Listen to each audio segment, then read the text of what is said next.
Et Jack n'a fait que confirmer mes soupçons. Il m'a dit, en un mot comme en 100, que quiconque prétendait avoir vu des objets volants était un fou. Et cela n'a fait qu'empirer les choses. Les McRae étaient nos meilleurs amis, on se voyait tout le temps. Nous pouvions d'ailleurs leur parler de tout. Nous étions très libres. De tout, sauf d'OVNI, ce dernier sujet étant considéré comme tabou. C'est alors que ces rêves horribles commencèrent. Avez-vous tout de suite parlé à Barney du contenu de vos rêves? J'ai simplement dit que j'en faisais. Vous savez, nous avions peu le temps de nous voir.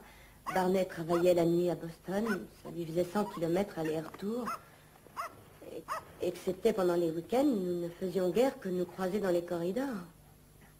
Tais-toi, petite idiote, ce n'est que la lune. Pourquoi vois-tu après la lune maintenant, hein? J'imagine que les nuits vous paraissaient longues. Longues et pas très roses. Pas rose du tout, non. Pourtant, comme je vous le disais tout à l'heure, nous avions aussi des moments de franche gaieté. Barney avait pris des cours de diction parce qu'il se croyait incapable de parler en public. Eh bien, il a découvert qu'il le pouvait et qu'il réussissait même à faire rire les gens. Il avait tout un recueil de bonnes vieilles histoires et de disques avec des sketchs. Il affectionnait en particulier les histoires militaires dont certaines étaient vraies et qu'il avait le chic de nous ressortir aux moments les plus inattendus. Je vous mets tous sur le même piédestal.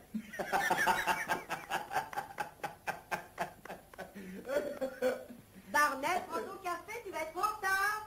Oui. Ma petite femme, hein. Elle doit certainement venir de ce qu'elle était l'aînée de 5 enfants. Elle a fait marcher ses frères et sœurs. Hein. Fais-moi plaisir, Barney, assieds-toi. Tu ne vas pas rester debout tout le temps, non? Fais taire ton saucisson à pâte, monte ton autorité sur elle. Et un jour, sans raison apparente, tout a changé. Les choses se sont envenimées.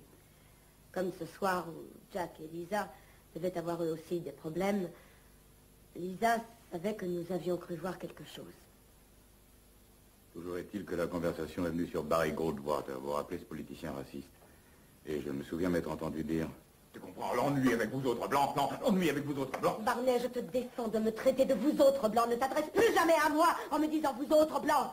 Tu peux dire l'ennui avec les blancs, mais ne me comprends pas dans les vous autres. Je ne suis pas de race blanche, mais humaine.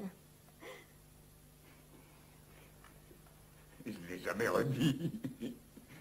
C'est vrai, tu m'as écouté. Ensuite, ils n'ont pas tardé à s'en aller sous un prétexte quelconque, et Barney aussi, parce qu'il devait prendre son poste à 9 heures. Et quand tout le monde s'est dit bonsoir, l'atmosphère était tendue à craquer. Le président Kennedy, dans une allocution au peuple américain, a fait état ce soir de la probabilité d'une base de missiles russes sur le territoire d'un Cuba désormais castré. Il a parlé de la difficulté et de la gravité de la décision à prendre, décision qui devrait être courageuse car il considère que les États-Unis ne sont pas seuls en cause et qu'ils ont un engagement à respecter vis-à-vis du monde entier. Lorsque Barney est revenu, il a dit qu'il allait se faire porter malade. Il avait une migraine atroce, tellement il se tourmentait.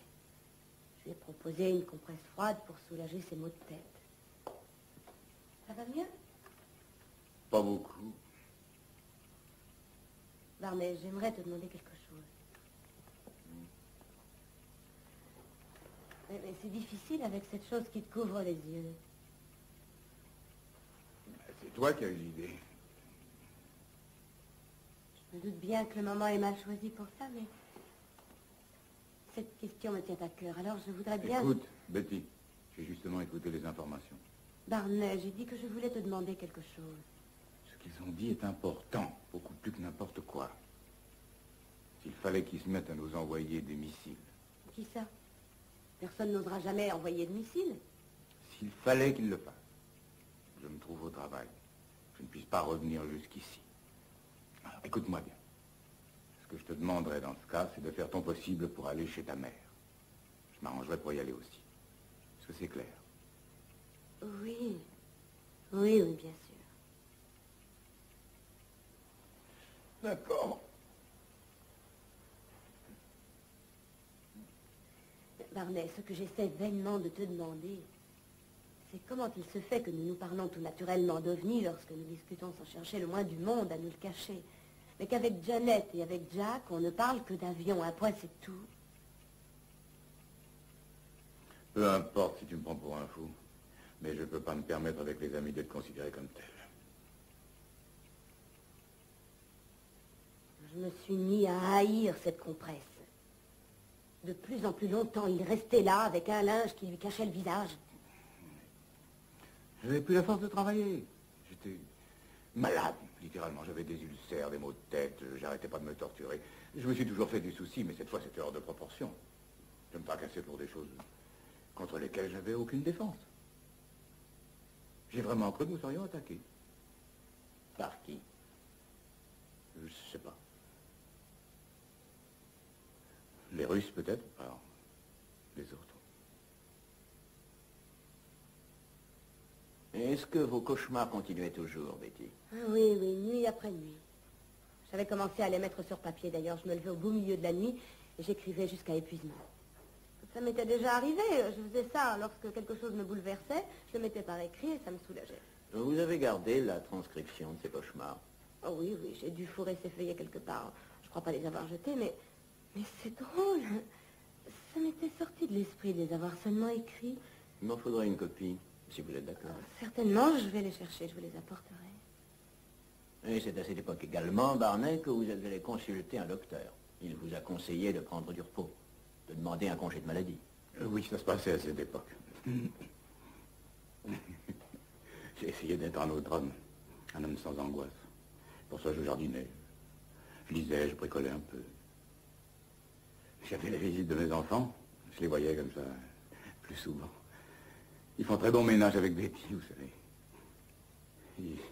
Ils ont aussi succombé à son charme. J'adore la faire enrager à ce sujet. Je lui dis qu'ils viennent surtout à cause de sa cuisine. Mais pour être franc, j'avais du mal à me changer les idées. Je passais le plus clair de mon temps à potasser des livres sur les ovnis.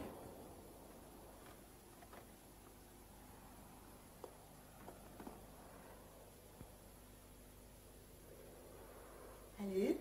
Salut.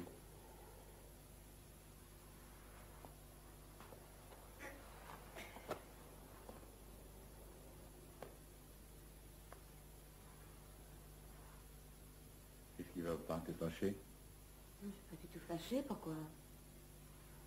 Parce que tu souris pas. Lorsque tu es entré, tu souriais pas. J'ai pas fait attention. Moi si. Oui, oh, je m'en doute bien, sinon ça ne t'aurait pas mis de mauvaise humeur. Je suis pas de mauvaise humeur.